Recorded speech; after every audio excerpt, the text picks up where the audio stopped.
Mga kwento ni Felmo.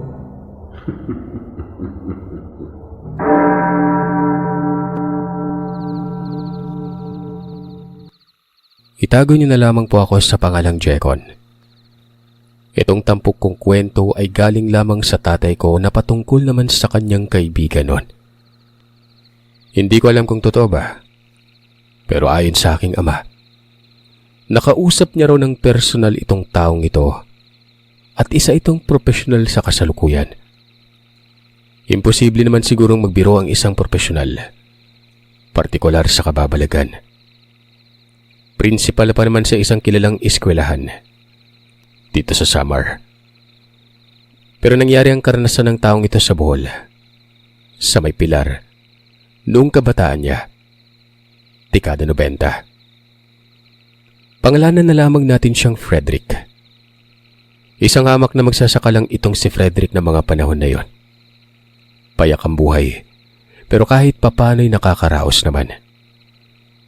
Naging mapalad nga lang ang pamilya gawa ng silang magkakapatid noon ay purong matatalino.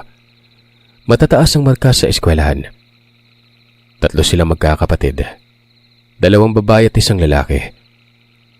Pinakabunso si Frederick.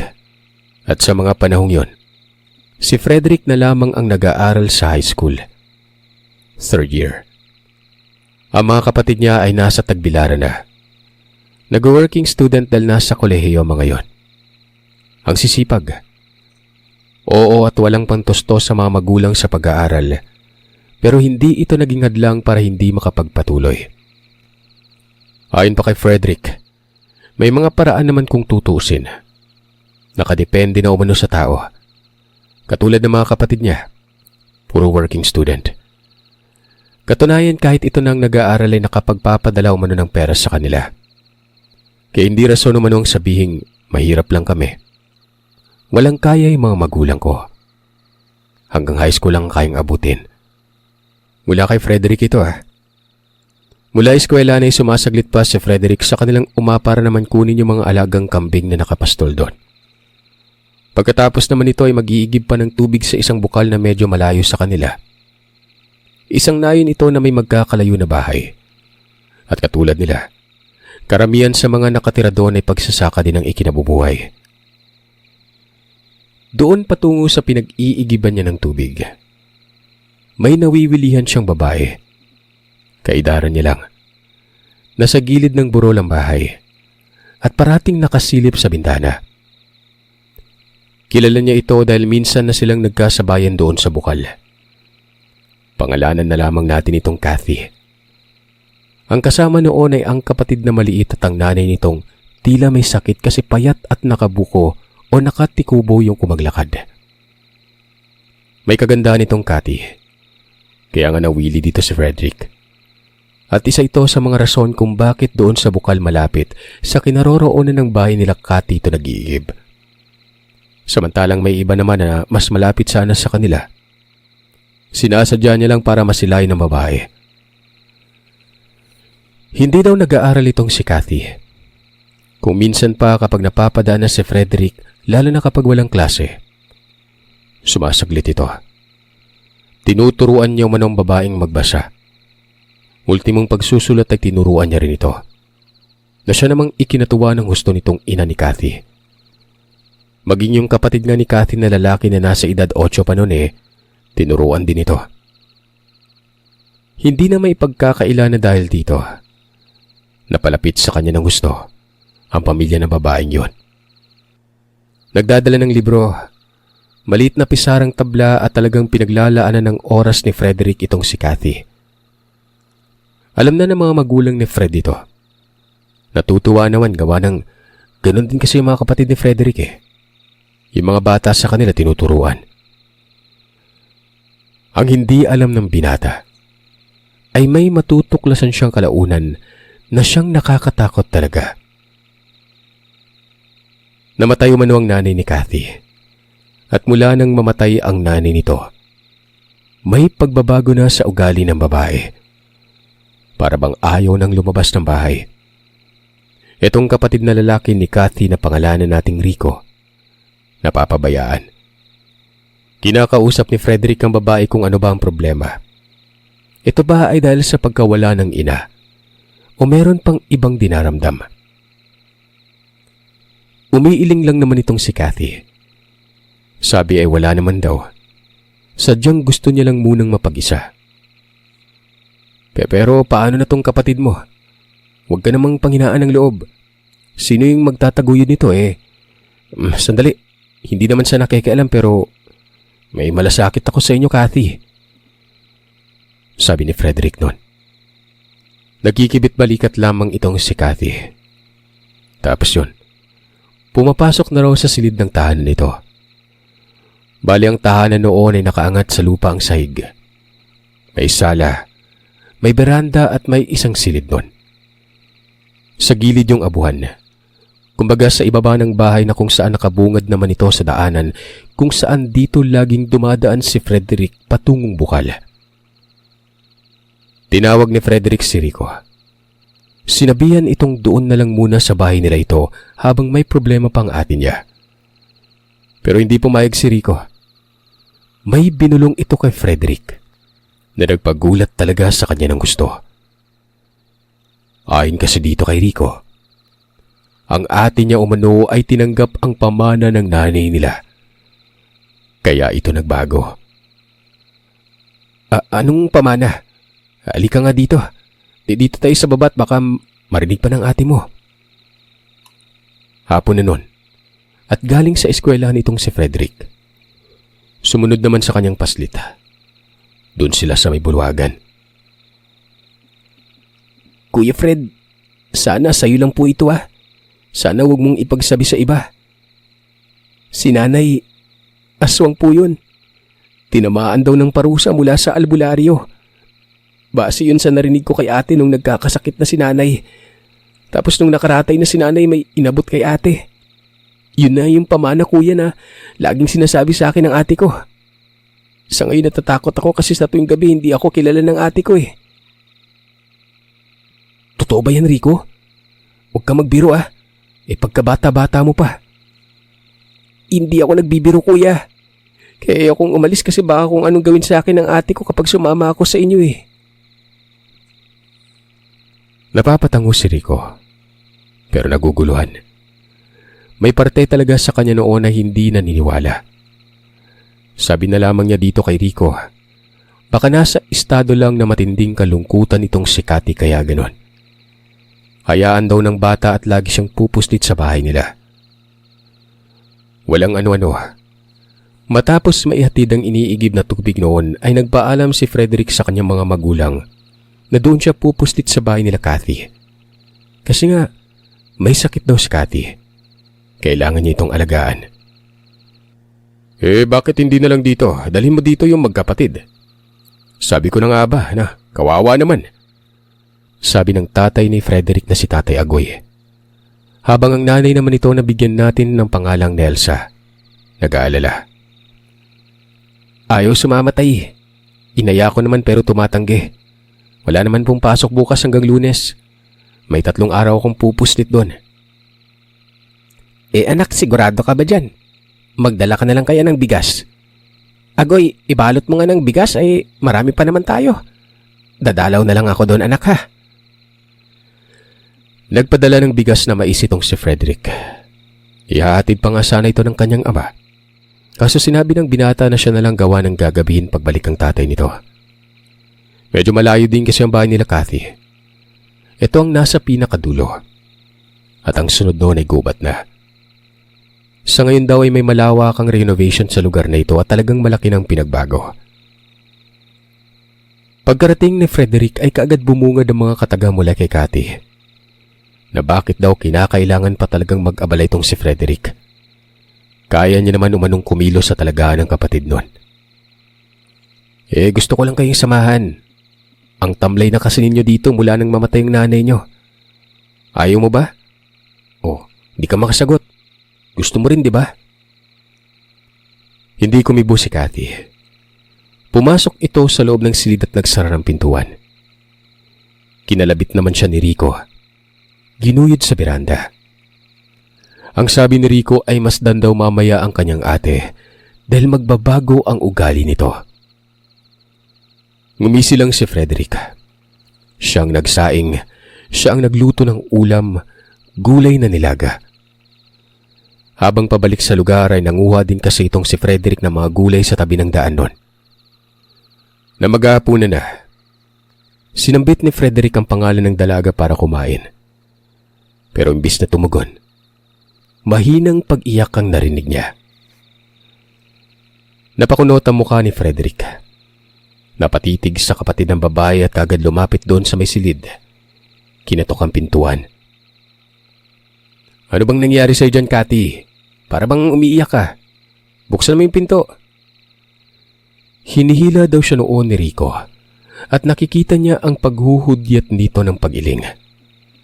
Mahinang sinabi noon na huwag daw. Hayaan lamang umano na gano'n ang ate niya.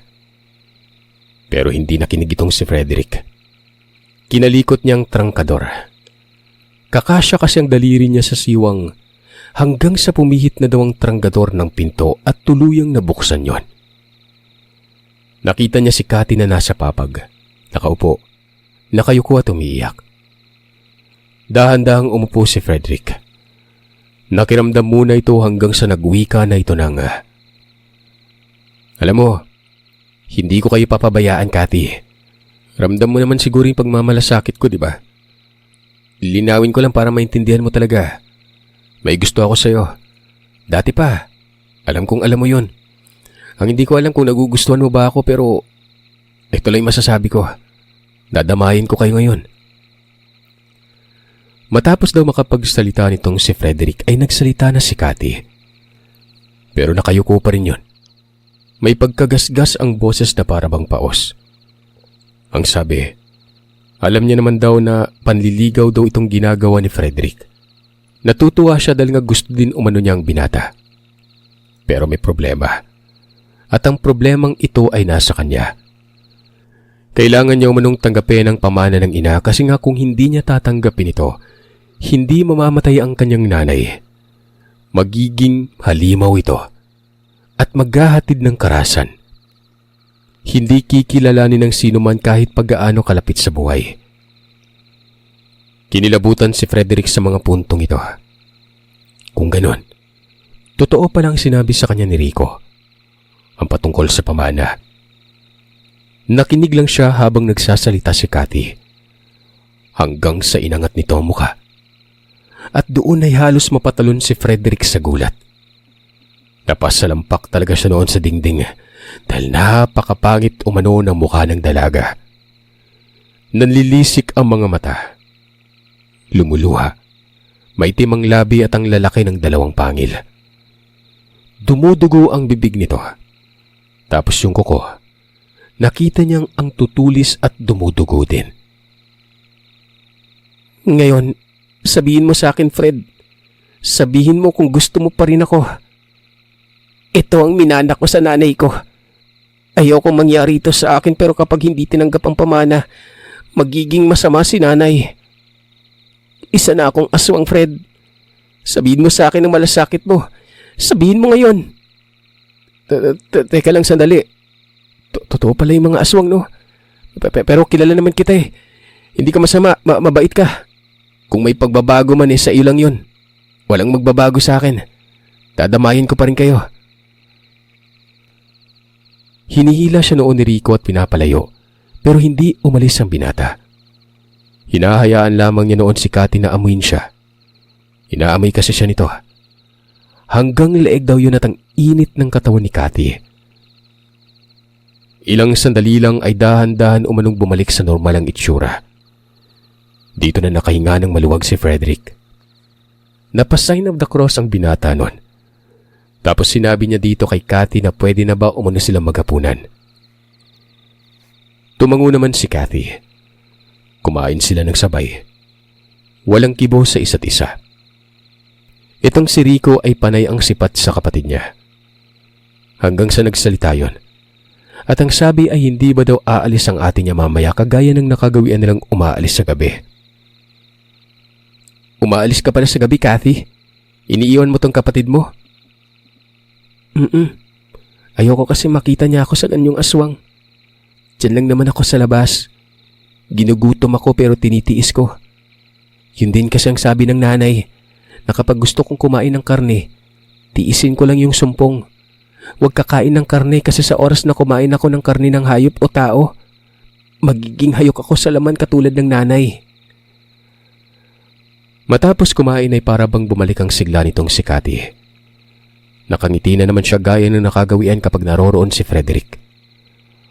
Ayon sa babae, ang inaalala niya ay si Frederick talaga, kaya sobra siyang nalungkot. Alam naman na ng kapatid niyang pagiging aswang ng nanay nila.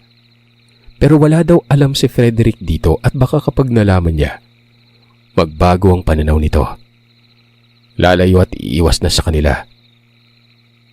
Nilinaw ni Frederick na wala siyang pakialam kahit pa aswang man o hindi si Cathy. Walang magbabago. Ganun pa rin siya. Pero bilang pagkukubli sa pagkatao, sa kanya lang ang lahat at hindi na ito makakarating pa sa maske kanyang mga magulang. Ay na nga, bumalik ang gana ni Cathy lalo na sa pagtatrabaho. Naghahagod daw ito ng bully at kung minsan ay nasa maisan. Sa mumunting maisan kasama ng kapatid doon banda sa ibaba ng lugar. Ito ang parating naabutan ni Frederick sa tuwing bibisita siya sa lugar. Ayon sa binata, ang kinagandahan lang daw noon ay kayang dikta ni Cathy ang pagiging aswang. Gawa ng nagsaliksik talaga si Frederick. Noong mga panahong parang nababaliw si Cathy, nasa estado pa lang ito ng tinatawag na yanggaw. Kaya nasabi ni Rico na may pagkakataon na hindi kilala ni Rico si Cathy. Pero kalaunan, kaya namang dali ni Cathy ang kanyang pagiging aswang. Bagay na hindi ikinababahala ni Frederick. Hindi katulad ng iba na nagiging marahas sa talagang namiminsala. Kung minsan pa, kapag nabigyan ng pagkakataon, tapos ang binibiktima.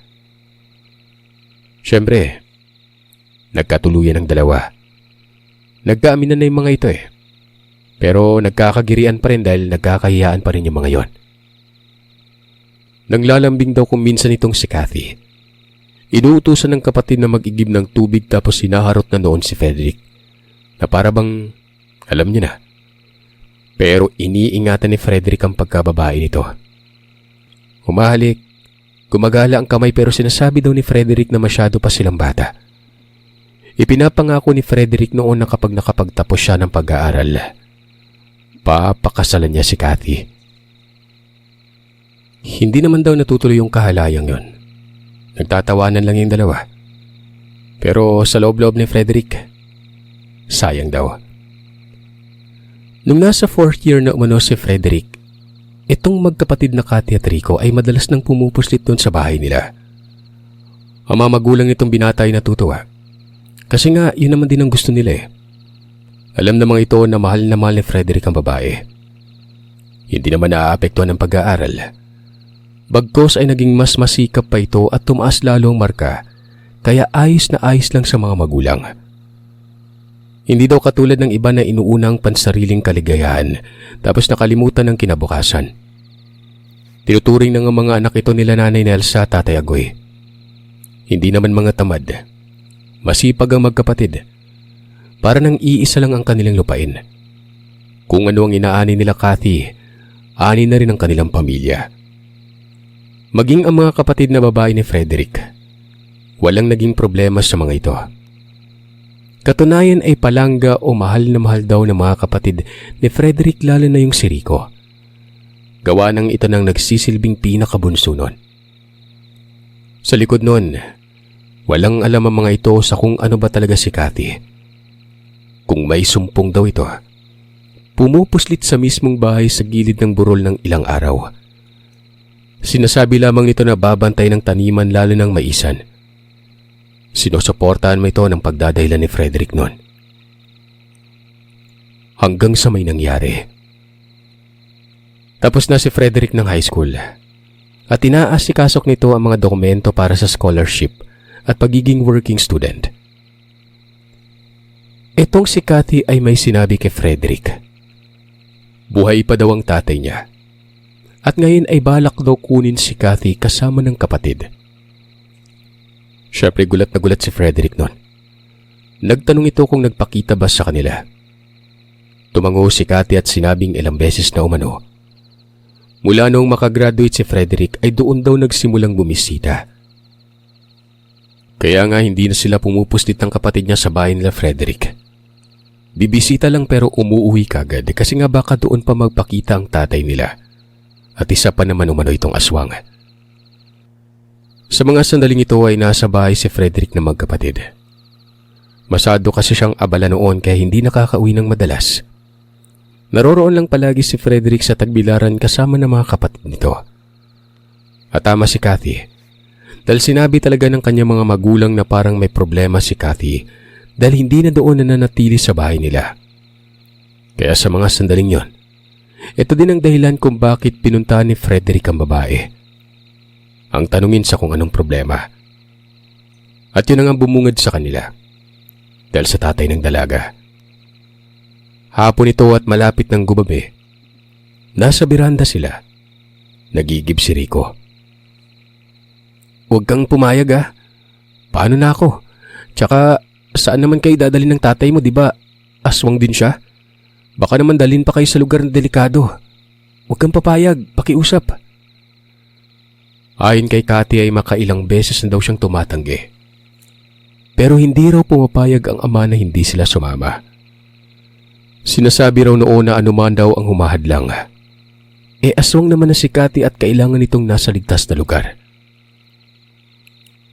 Babalik yun mamaya. Hindi ko alam ang gagawin ko, Fred. Kilala niya kayo at baka may kung anong gawin sa inyo kapag nagmatigas ako. Nagparinig nga yun nung isang araw bago umalis eh. Ano man daw yung dahilan kung bakit ako tumatanggi, alam niya. Baka daw gusto ko pang may mangyari sa inyo.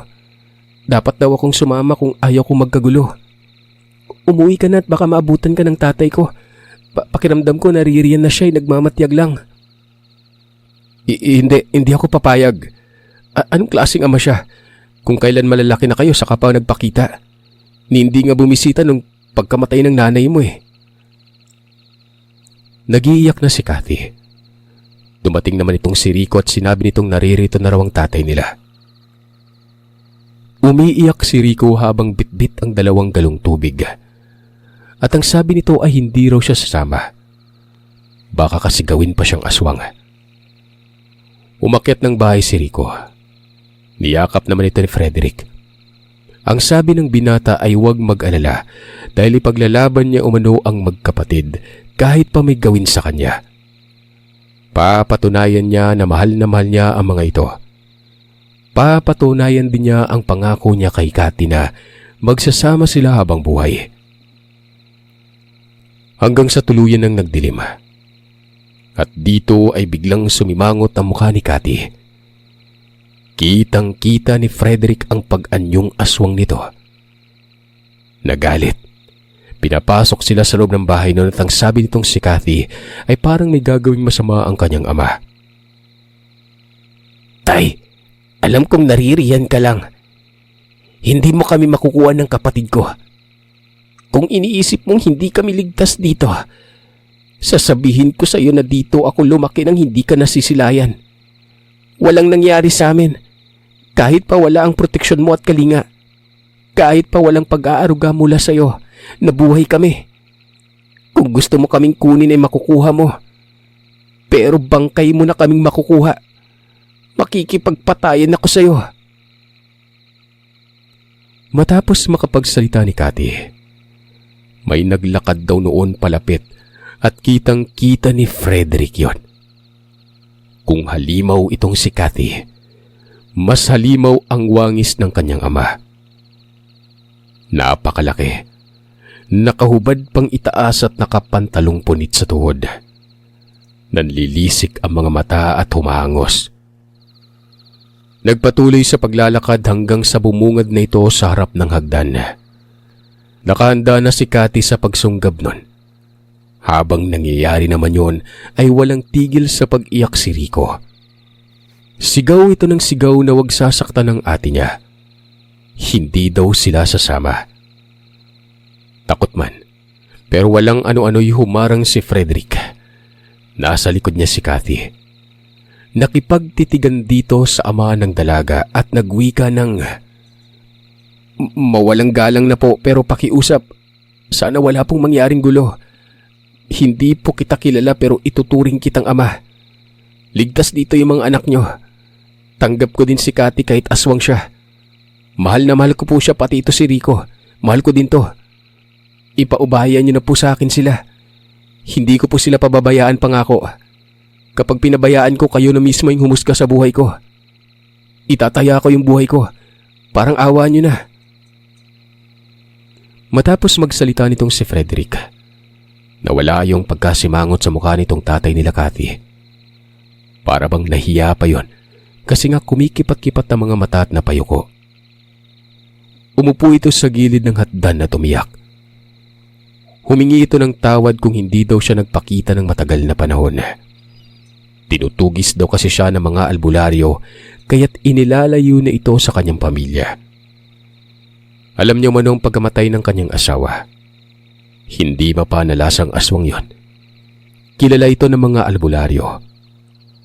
Matagal nang may nagmamasid na albularyo mula pa ng maliit pa lang si Cathy. At siguro'y pinarusahan ng nanay ng mga ito para lang daw mailitaw ang tatay nila. Kasi nga ito naman ang totoong punteriya ng umaaligid na albularyo eh. Kasalanan niya manong lahat. Dapat ay hindi na lamang daw niya ginawang aswang ang kanyang asawa. Hindi niya naisip na papatayin pa din ito ng mga albularyo. Ngayon, ang pagiging aswang noon ay dapat maipasa talaga dahil magiging amaranhig at talagang makaladilubyo ang magiging dulot nito. Sakripisyo daw ito ni Cathy. Tumayo ang tatay nila Cathy. Pag-arap ay nasaan yung tao na. Pangalanan na lamang natin itong Mang Tenorio. Hindi ko na kayo dadalhin mga anak. Pero hindi ibig sabihin nito na hindi ko kayo babantayan. Ipinapaubaya ko na sa iyo yung mga anak ko dong. Tuparin mo yung pangako mo dahil may isang salita ako.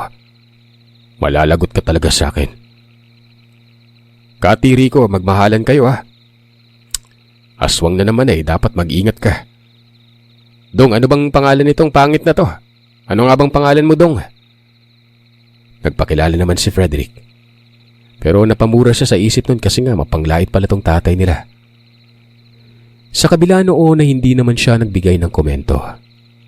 Basta ang huling sabi na nitong tatay na magkapatid, nasa paligid lang daw siya palagi. Noon pa man daw ay nasa paligid lamang siya nagbabantay. Nakatago sa kanyang sabulag at tinitiis ang pangungulila sa mga anak at yumaong asawa. Bagay na dapat daw itong marinig ng kanyang mga anak. Dahil baka iniisip nitong wala siyang ginawa kung hindi ang lumayo at iwasan ang responsibilidad noon. Nagiyakan ng magkapatid. Nasaan yung tao na si Cathy? Maging si Frederick ay napaluwa. Umalis ang tatay ng dalaga. Tinawag ito ni Cathy at bumaba ng bahay at niyakap ang ama. Ganon din ang ginawa ni Rico. Humingi din sila ng tawad. Ayon pa kay Cathy kahit papano ay mayakap man lamang nilang kanilang ama noon. Makabagbag damdamin ng tagpong ito. Pagkatapos nito ay nakitaan sila ng walang kapantay na kasiyahan. Doon natulog si Rico ng gabing yon. At yun na nga. May nangyari sa dalawa. Hindi napigilan eh. Hindi na rin yan sa sobrang pagkatuwa pero hindi naman daw nabuntis si Cathy. Hanggang sa'yo na nga. Nagbalik na sa normal ang lahat. Wala pa ding alam ang mga magulang ni Frederick sa pagkatao ni Cathy. Nakapagtapos ng pag-aaral si Frederick. Nagpakasal sila nung nagkaroon na siya ng trabaho. Naging guro ang profesyon ni Frederick. Pero hindi ito nakontento, kaya pinagpatuloy ang pag-aaral. Napag-aaral niya rin si Rico noon. Pero hanggang high school lang kasi nahihiya na si Rico. Siya kasi yung pinakamatanda sa klase. Tumaas ng tumaas ang ranggo ni Frederick hanggang sa na-promote at isa na siya ngayong principal. May 4 na anak na sila ni Cathy. Nakakalungkot man pero ayon kay Frederick ay dapat may isa sa mga anak niya ang tumanggap sa pamana ni Cathy noon. Yun ay kapag dumating na ang panahong tumanda sila. Ang aral sa kwentong ito ay hindi natin maipagkakaila na walang hadlang sa edukasyon. Kung masipag ka, makakapagtapos ka talaga. Hindi problema ang pera. Isa pa, Kailangan ng pagiging matapang at matatag sa hamon ng buhay. Magmahalan, magtulungan at walang bibitiw. Pagkatiwalaan ng isa't isa. Magtiwala at umasa na may pag-asa. At ang lahat ng ito ay nangyari lang kapag hindi ka sumuko sa buhay. Hanggang dito na lamang po ang kwento ko, Sir Seth. Maraming salamat po.